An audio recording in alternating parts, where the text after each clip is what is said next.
Atlantic 2 Regional, a 3 seed is Gannon. Yeah!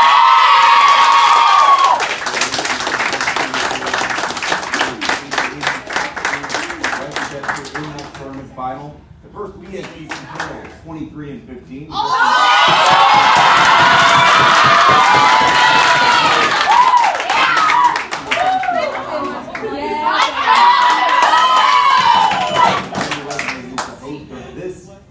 Oh yeah, we knew we were in. I mean, we had a fantastic show, went undefeated.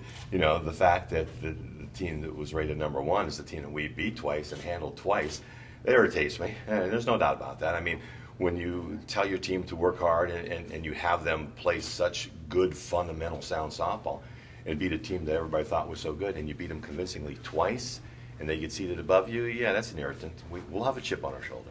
I really do. When you look at their record, look at our record, the problem is we don't have enough Division II schools around here to play. Now, we had 4 games that were rained out against 3 were against Division II schools, and you know, you like to think we're going to win those games. You know, and if we win those games, it pads our overall record. But when you look at the winning percentage in the region, which I thought was what was most important, our percentage is the highest. So why aren't we seated #1? I don't know. You'll have to ask somebody else that question. Seton. Well, first of all, I got tremendous respect for their program. You know, one of their coaches was actually a father of one of our players who graduated 2 years ago.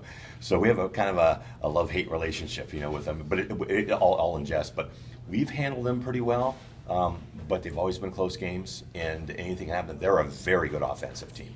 They really are. They score a lot of runs, and usually are at the top of at least the western part of the conference at hitting every year. So we know they're a good hitting team. We are scouting reports, obviously, and they have theirs on us. So we're looking forward to the opportunity to play. Very excited. Seton Hill's in our conference, so it's kind of nice to play them. We're familiar with them, and I think it'll be a good game. They've definitely developed more during the season, and I say they're peaking at the right time. They did very well during PSACs this past week, so I'm excited to play them again. I think it's all about peaking at the right time, because the beginning of the season is when we're developing and growing together, and then at the end is when it's time to just play like you know how. Your thoughts? I am happy we're playing Seton Hill because we played them before and we know what they're like, but I think they said we're at West Virginia Wesleyan. Is that what they said? And I thought we should have hosted, but who am I to say? I think we're finally like hitting our stride offensively. At the beginning of the season, we did really well defensively, but now and like not so well offensively. But now we're like switching it around and doing really well offensively. I was disappointed.